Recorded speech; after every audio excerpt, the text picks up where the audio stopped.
Baik, bismillahirrahmanirrahim. Assalamualaikum warahmatullahi wabarakatuh.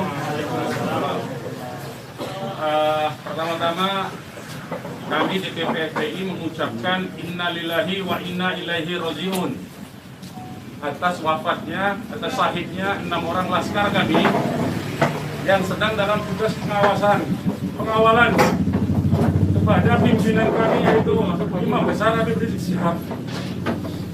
Semoga ke-6 laskar tersebut diterima syahidnya.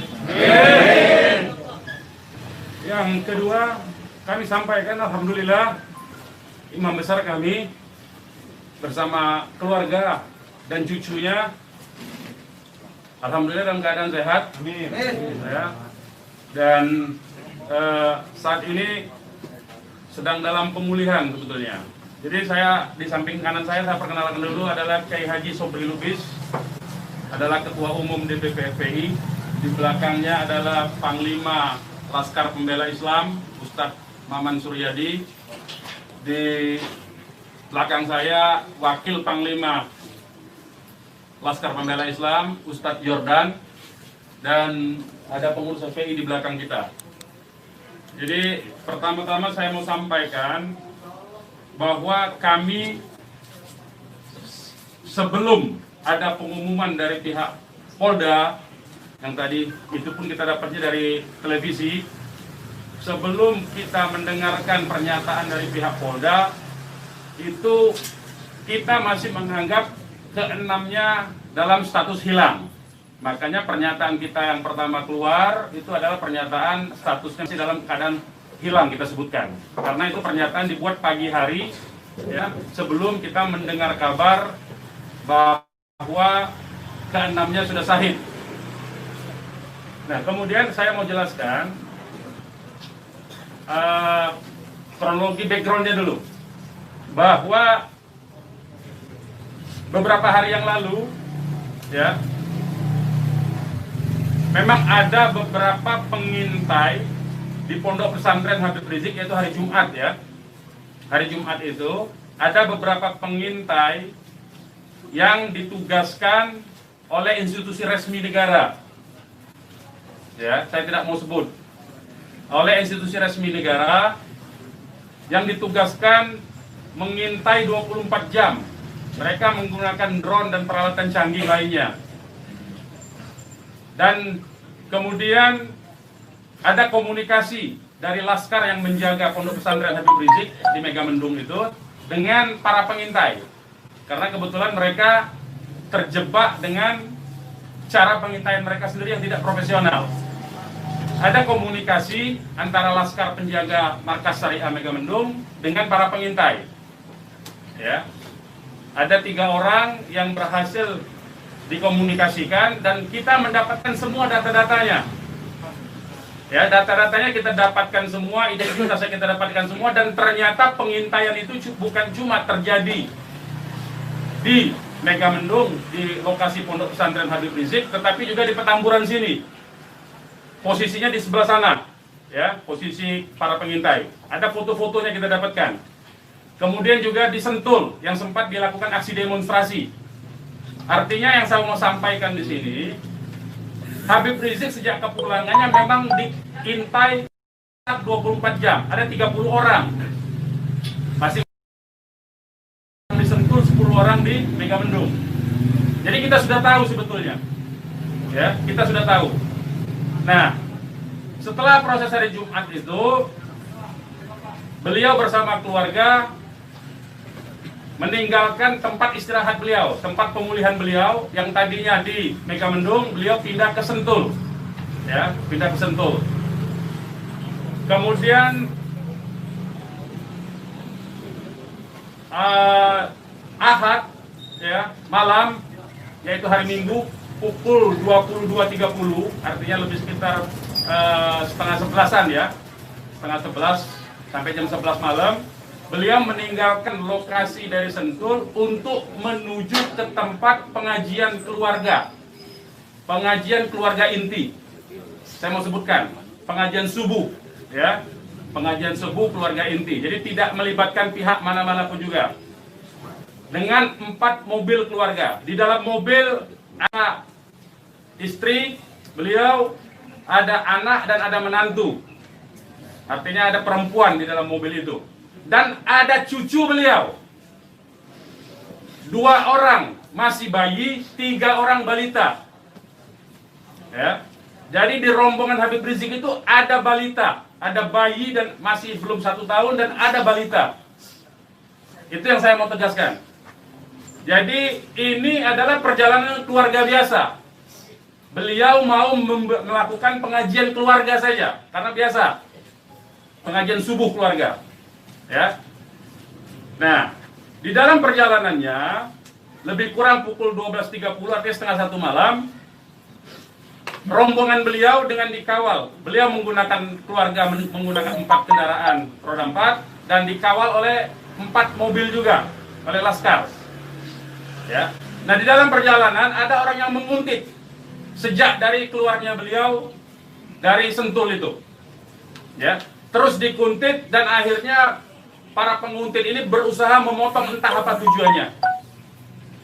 Kita sebut karena kita tidak tahu apakah dia petugas resmi atau bukan, karena dia tidak berseragam, ya. Harus disebut tidak berseragam. Ini orang-orang tidak berseragam. Berusaha memotong rombongan, ya, dan menyetop kendaraan. Nah, para pengawal tentu saja bereaksi untuk melindungi, ya, untuk melindungi Imam Besar Habib Rizik Syihab. Itu reaksi normal, karena memang mereka bertugas untuk mengawal. Reaksi normal. Yang patut diberitahukan kepada teman-teman pers semua bahwa fitnah besar kalau laskar kita disebut membawa senjata api dan tembak-menembak. Fitnah itu. Laskar kami tidak pernah dibekali dengan senjata api. Kami terbiasa tangan kosong. Kami bukan pengecut. Jadi fitnah. Dan ini fitnah luar biasa, pemutarbalikan fakta dengan menyebutkan bahwa laskar yang lebih dahulu menyerang dan melakukan penembakan. Kalau betul itu coba dicek senjata apinya, nomor register senjata apinya, pelurunya itu semua tercatat. Cek saja, silakan dicek. Pasti bukan punya kami, karena kami tidak punya akses terhadap senjata api dan tidak mungkin membeli dari pasar gelap. Ya, jadi bohong sama sekali. Apalagi di FPI, di kartu anggota FPI dan kartu anggota LPI disebutkan bahwa setiap anggota FPI dilarang membawa senjata tajam, senjata api, bahkan dan bahan peledak. Itu dilarang di kartu anggota kita punya.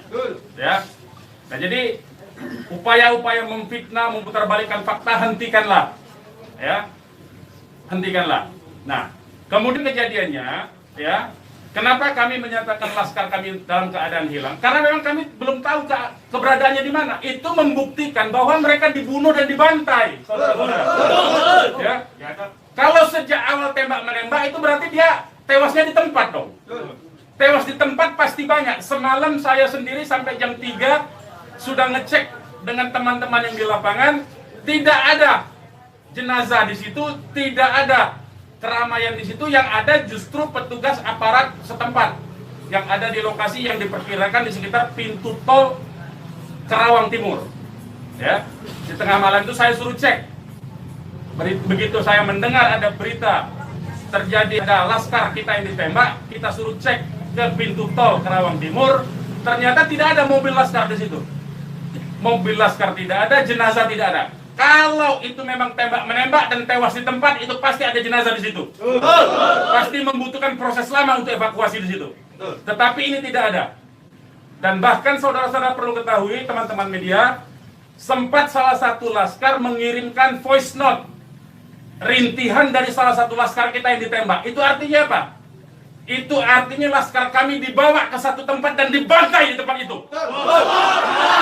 Dibantai di tempat lain. Itu artinya.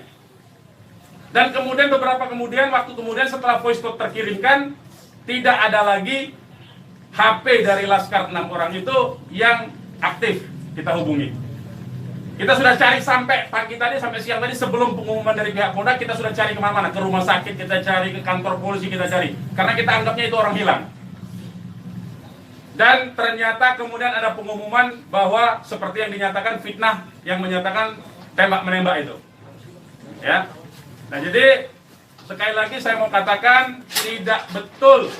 Ya, berdasarkan fakta-fakta dan kronologi yang saya sampaikan bahwa terjadi tembak menembak dan Laskar memiliki senjata api itu tidak betul sama sekali. Itu fitnah besar terhadap kami, fitnah besar terhadap umat Islam. Kami anggap itu upaya memutarbalikkan fakta yang tidak pada tempatnya. Saudara-saudara harus diperhatikan, ini 6 orang ya, 6 orang wafat dibantai, keluarganya ada 1 di dalam. Ya, ibunya ada 1 di dalam, ada 1 orang tuanya laki-laki sedang sholat di masjid. Ya, ini anak-anak kita tahu persis, anak-anak ini hanya bentuk kecintaannya mengawal pimpinan kami, imam besar, hanya bentuk pengabdian, tidak memiliki agenda apapun, tidak memiliki senjata api, tidak memiliki bahan peledak dan segala macam bentuk senjata lainnya. Dari kami, saya kira itu. Ketua Umum silakan kalau ada yang mau menyampaikan. Silakan. Bang, ya. Untuk pengecekan CCTV di lokasi sudah dipinta? Belum kita lakukan karena kita ini masih sibuk sampai dengan siang tadi sebelum ada pengumuman dari pihak Polda, kita masih sibuk memastikan keberadaan 6 orang tersebut. Ya. Jadi kita belum mengecek kemanapun, kita masih menelusuri kemana-mana tempat dari kemungkinan-kemungkinan itu dibawa, yaitu apakah rumah sakit, karena kita mendengar ada voice note yang tertembak, kan, rintihan dari salah satu korban yang ditembak, masih sempat didengarkan oleh Laskar yang tetap mengawal, ya. Dan kita belum mengetahui itu, sampai hari ini, bahkan sampai detik ini, kita belum mendapatkan akses terhadap jenazah. Itu yang patut dicatat. Kita tahu bahwa mereka 6 orang Laskar ini yang syahid ini adalah wafat, baru tahu dari pengumuman, ya, dari pihak kepolisian. Jadi itu yang perlu saya sampaikan. Tapi posisi 6 ini di mana sekarang Bang, dari diketahui? Sampai hari ini saya belum tahu. Kita belum mendapatkan informasi. Ini menunjukkan bahwa bukti konkret bahwa jenazah ini dalam kontrol dan kendali penuh, artinya kan. Kalau memang itu tembak menembak biasa, tentu itu ada di masyarakat lain. Tentu masyarakat sudah sibuk, sudah ramai di situ. Ini sampai sekarang ini kami tidak mendapatkan akses di mana keberadaan jenazahnya, ya, kondisi lukanya di mana tembak menembak, berapa lubang pelurunya, kami tidak tahu. Hanya satu-satunya sumber informasi baru bahwa dinyatakan bahwa tewas. Ya. Bang, untuk yang 4 orang Bang, penjelasan yang Bapak